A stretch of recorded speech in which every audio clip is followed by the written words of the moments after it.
nous sommes ici sur le territoire d'Auvillers, sur une parcelle d'un lieu-dit qui s'appelle les Basses Prières. On est sur un mi-coteau, on a une exposition qui est sud-sud-est. C'est un sol un petit peu plus profond et c'est ce qu'on va venir rechercher pour la cuvée Louis Parlor.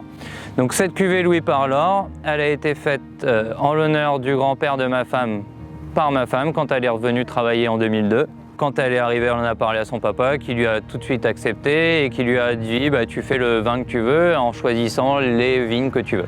Pour le Louis Parlor, où on veut des vins avec beaucoup d'expression et une belle salinité, voire presque une amertume noble, on va aller chercher non pas des terrains sur des sous-sols affleurants, mais plutôt des vignes avec des terroirs, avec des sols un petit peu plus profonds et bien sûr de la roche-mère qui est toujours à 80 à 1 mètre sous terre. La cuvée Louis Parlor, comme je vous l'ai dit, c'est 80% de chardonnay que sur des sols calcaires et les 20% de pinot noir en partie sur sol calcaire et en partie sur éboulis de meulière pour amener le côté schisteux.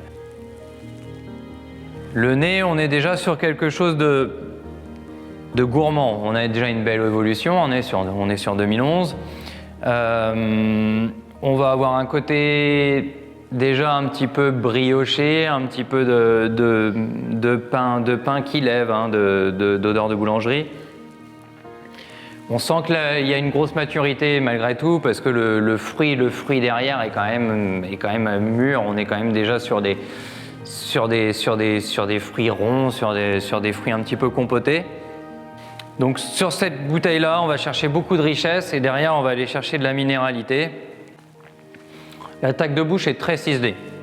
C'est très chardonnay. Après, au milieu de bouche, on va aller exploiter les pinots noirs pour aller chercher vraiment beaucoup de matière, de texture, presque de petits fruits à noyaux. Et sur les fins de bouche, on va être très agrumes.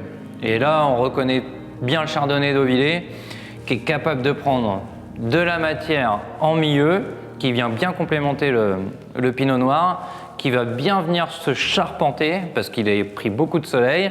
Et sur la fin de bouche, il va venir vraiment, c'est vraiment de l'agrume. On a presque l'amer du pamplemousse, mais sur le côté amertume noble. Et la fin de bouche, c'est le salin. En vérité, c'est la craie, quoi. Voilà, et la mer, elle a déposé pendant des années ce substrat. Et aujourd'hui, on l'exploite. Les racines le font remonter dans les raisins. Et ce côté presque iodé qu'on peut ressortir après l'amertume du pamplemousse, de l'agrume, du zeste même, il vient de là, il vient du sol.